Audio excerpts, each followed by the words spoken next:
Hello. ആ അളിയ, ഞാൻ കുറേ ദിവസമായിട്ട് ട്രൈ ചെയ്യുന്നു, നീ കോൾ എടുത്തില്ല. ഞാൻ അത് കുറച്ച് തിരക്കിലായിരുന്നു. എന്താണ് വിളിച്ചത്?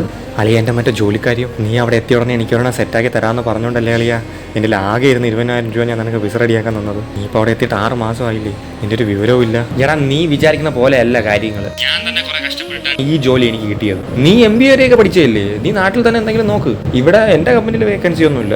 എടാ, ഇവിടുത്തെ ശമ്പളത്തിന് അമ്മയുടെ മരുന്നിന് പോലും തികയുന്നില്ല. എൻ്റെ കാര്യങ്ങളൊക്കെ വലിയ കഷ്ടത്തിലാണ്. എടാ, ഇതൊക്കെ എനിക്കും അറിയാവുന്നുള്ള കാര്യങ്ങളല്ലേ. നീ എന്നെ വിളിച്ചിട്ട് ചുമ്മാ എന്നോട് ദാരിദ്ര്യം പറഞ്ഞിട്ട് വല്ല കാര്യമുണ്ടോ? ഞാൻ നോക്കട്ടെ. പിന്നെ ഇടയ്ക്കിടയ്ക്ക് ഇങ്ങനെ വിളിക്കണമെന്ന് ആവശ്യമില്ല. എന്തെങ്കിലും വേക്കൻസി ഉണ്ടെങ്കിൽ ഞാൻ നിന്നെ അങ്ങോട്ട് വിളിക്കാം. അളിയാ ശരി.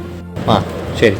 എടാ, അതിന് നമ്മുടെ കമ്പനിയിലെ സെയിൽസ് എക്സിക്യൂട്ടീവ് ഹെഡിനൊരു വേക്കൻസി ഇല്ലേ, അതിന് MBA മതിയല്ലോ. നീ അതൊന്നും സെറ്റായി കൊടു പാവത്തിന്. പിന്നെ എന്നിട്ടാണ് എൻ്റെ തലപ്പത്തുള്ള പോസ്റ്റിൽ കയറി ഇരുന്നിട്ട് അവൻ്റെ ആജ്ഞകൾ മൊത്തം ഞാൻ പാലിക്കാം.